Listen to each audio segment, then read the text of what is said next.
Whew. Welcome in to Q&A with Q and K. Kelly Gramlich and William Quackenbush with you. Quack, before we proceed and talk about the Citadel, do you want to tell the people what just happened as we tried to begin filming this? Well, I mean, I'm just here so I don't get fined. Kelly is the technical wizard. Oh, I knew Ben was about to pop and in Ben's here. definitely going to pop in, so that's good. That's upper management there. Yeah, making an appearance. It's a very official thing. However, back to business, Kelly knows how to work the fancy equipment. And today she, instead of starting the video, we were all ready to be videoed, and she took a picture. And that will make its way on the social media at some point, I'm sure. And you just look really normal in it. And I was just trying to smile at the start of the... because you're trying to intro the segment. You're just smiling. And I'm just here like this. Soft smiles. I just need to look nice and presentable. Oh man, that was really funny. It made us laugh. Okay. It was real fun. Q&A with Q&K. We are recapping the Clemson game from the past weekend, and then we're going to also get to our sorting hat question of the day. Sorting hat brought to you by the LA Dodgers. It appears. One of my champions I've picked many times, and they haven't won in forever. All right, let's start with the Citadel. Quack, you're wearing Citadel colors. So why don't you just kick us off with your main takeaways from this rout of a football game? You know, Kelly, we just did 3 hours on this, and I can't believe I didn't gloat about my guy, Frank Ladson, who busted out during the game. So we'll have to do that tomorrow. Busted out during the game. Now. 3 catches, over 80 yards, and 2 touchdowns. And here's why I love this from Frank, okay? And it's nothing against Joe and Gata. We like Joe. We've heard great stuff about Joe. Joe is Kelly's guy. To me, I look at who gives you something you don't have. And it's not a disrespectful thing. It's just from a skill set standpoint. Joe and Gata is technically proficient. I talked to Mark Childress about this on the 5th quarter show we were discussing Ladson. Technically proficient, good hands, solid frame, rangy guy, long arms, able to free himself, route running, that kind of stuff. Can work the middle of the field, and he's going to catch a ball in coverage and do some of those things. He's in the mold of a lot of Clemson receivers, including T. Higgins, Justin Ross, Mike Williams, Nick Hopkins. Big shoes. He's in the mold of those guys. Clemson doesn't have, and I would say hasn't had since Deion Kane, somebody who was just on the ground fast, just going to run by guys. You got Amari Rodgers, who's really good. Again, technically sound, got some speed, but you like him to catch the ball and go. You're not necessarily going to throw it after he runs. Frank Ladson is a guy, in terms of his speed, that can take the top off the defense. Clemson hasn't had it since Deion Kane, not that particular weapon. And so, whereas in Gata, there are other guys that can do that. To me, Ladson brings you something that nobody else can really do. It's not like Clemson has done it before 6 guys. But they don't have Ladson. And just straight line speed. Okay. And so I was glad to see him break out and show that there's a dynamic to this passing game that he alone can provide. I definitely see your point there. What did you like? Because it wasn't Frank Ladson. Way to ask a question. It wasn't Frank Ladson. That was right. really good. We're good touching the hang of this. I'm good at transitions with statements, but asking questions is more. That's more the Q part of the Q&A. What did you see, You're the Kelly, Q. You're the Q of the Q&A. From not Frank Ladson. Well, I'm going to talk about the quarterbacks. First with Trevor Lawrence, the fact that he was able to be that efficient and proficient in such a short amount of time. He played, 19 snaps. We talked about that on Out of Bounds. And that was, I think, one of the things that held him back last year from winning the Heisman, for better or worse, is not being able to put up really good numbers in the first quarter or the second quarter when you're not going to play the third and the fourth quarter. And even though Trevor's numbers were still great last year, specifically, he didn't start as quickly. And this year, he's obviously starting very quickly, and he looks exceptional. QB2, DJU, is the next thing I want to talk about. T.S. Eliot. Oh, yeah, thank you. That was good. I was impressed with him. Now, we have to remember, when he is passing the ball, he was 8 for 11, I think, for 75 yards.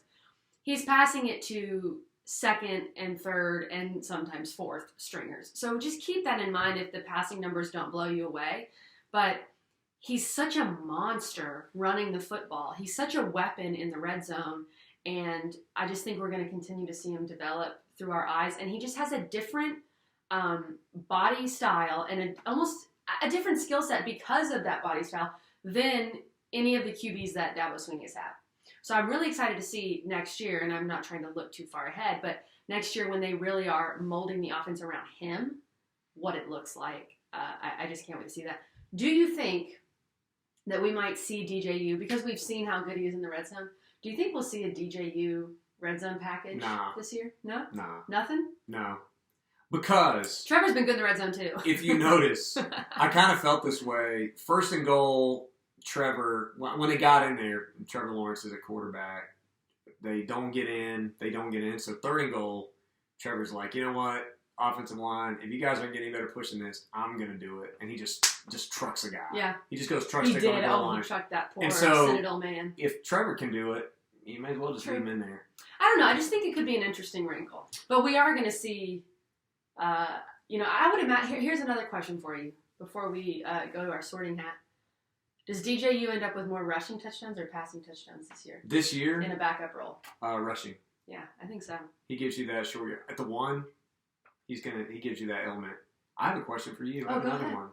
Are you surprised that the young defensive players, particularly on the defensive line, the Brian Brzee and DeMonte Capeharts and Miles Murphys, that they didn't get bored doing their job? It's always a struggle with the option. It is when you're playing the Venables option. talks about it, and they all say they can embarrass you. They always say that, but they didn't get embarrassed in the game. I'm gonna try to stop being surprised by those guys because they're just that good and they're just that ready. And it is rare. I mean, that's why it's tough to believe. Oh, Brazee's just gonna step out there and gonna need basically no time to adjust and got half a sack on like the third snap of the game versus Wake Forest. And he jumped off sides at first snap, and then like 2 plays later. Same thing with KJ Henry, or not KJ Henry, sorry, crew. Miles Murphy. KJ Henry's also been looking good, but I don't know. I think I'm just going to tell myself to stop being surprised by what those guys do when they blow you away because they're just that ready as freshmen, and it's pretty mind blowing.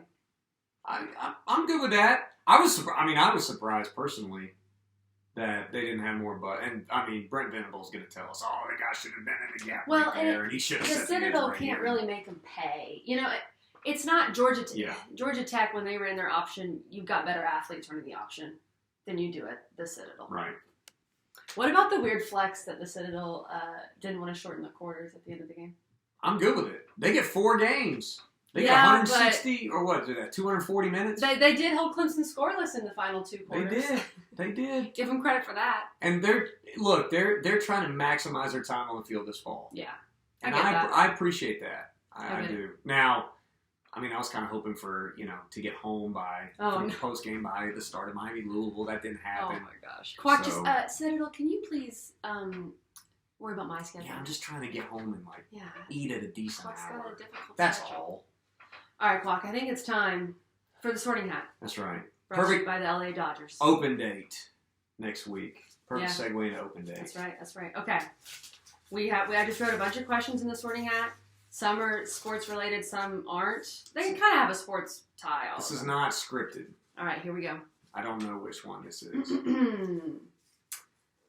Who is the person you look up to in our field? So I would say just sports media in general. The person you look up to. Sports media? Who I look up to? Yeah. Oh, man. Or who do you want to emulate? Who do you kind of aspire to be? I grew up listening to Reds games, and so Marty Brennaman is that guy. We got to meet him. Like, I got to introduce my dad to him, and we got to meet him through a mutual friend, KB, hooked us up, and we got to do that in Atlanta last year. You were so excited about that. Yeah. I like a good studio host. Anybody who can do a good job with studio. So, like, Reese Davis. I always thought Reese Davis did a really good job. Because it's hard to direct traffic in a multi-hour show like that. And then I would say from a play-by-play perspective, this is a little bit odd because I know him, but Wes Durham to me, as somebody who is mainstream in our field, has a little bit of a southern drawl to him. He does, and but it works so well. It's just good calling the games. We carry the Falcons on our station on the Roar, and I love listening to him call Falcons games. When he was a play-by-play for Georgia Tech, I would listen to Georgia Tech specifically to listen to Wes call the game. So that was a little while ago. But as somebody who grew up in the South, who is not going to sound like a Midwesterner, I appreciate that you can have success like that. And then, of course, Roy Philpott. Roy, with large shoes to fill in our time slot. That's a really good too. Because he showed that you can be from the upstate of South Carolina and be on ESPN. And live here. Yeah. That was a big thing that he showed me, honestly, because I always just assumed I would have to move at some point, and I haven't had to move yet, and I don't plan on moving. So, yeah, shout out to Roy. And I'll say Roy. I'll start with Roy. It's weird to say we look up to Roy because he's our friend, but I do. And I don't want to inflate his ego. Right. The amount of times that Roy was like, when I got the call from ACC Network, Roy was like the third person I called after my parents. Well, Nick was in there too, so maybe number 4. And he just gave me such good advice. I mean, I'm so thankful for Roy's help during that whole process. 2 that I'll name real quick. Jackie McMullen, who I love. Hall of Famer. Writes for ESPN. I grew up loving watching Around the Horn. And I still want to be on Around the Horn someday. That would be amazing. But she was one of the few women on there, and I thought she just held her own like a boss. And she's a great writer. She's great on TV. She knows her stuff. So I love Jackie McMullen. And then I also really love Doris Burke. Love Doris Burke. And the ceiling that she's been able to just destroy by now she's going to be calling the NBA Finals and just what she's done in the NBA. Someone who's never played in the NBA. As much as young Kelly dreamed of playing in the NBA, it never happened. So the fact that she's kind of setting that bar that, you don't have to play it in the NBA. You don't have to play men's basketball to call it. I just think that's awesome. So I love those 2. And Roy, of course. Of course. You got, in our field, you have to be smooth. And I tend to be a little mercurial. That's the word. Up and down. I like smooth. Marty Brennaman smooth. But you roll with the game. Yeah. There's an emotional ebb and flow of the game. And a lot of times it's being lost now in COVID because there's no crowd. So a lot of times you ebb and flow with the crowd. But, I think Wes does a great job of rolling with the game. I agree. Marty does a great job of rolling with it, or did. He's retired now. Great job of rolling with the game. If you can roll with the game up and down, if I can get a feel of what is happening in the game by just listening to your tone of voice, if I can kind of know where this game is, I really appreciate that. Because you don't always have to give me the score or anything. I can just know by your tone. That's important on radio, too. Yeah. Oh, yeah. Very, very important. All right. I think that's our sorting hat question of the day. That's it. Hey, if you have questions for the sorting hat, if you have thoughts and opinions on what we're doing here, just reach out to us on social media, at Quag Talk, at Kelly Gramlich. We appreciate you. And lest you think we're not going to do this when Clemson doesn't play, we have an open day edition of Q&A with Q&K coming up next week. Impressions, question mark? Maybe. If everybody promises not to get offended, we can do impressions. We'll see you then.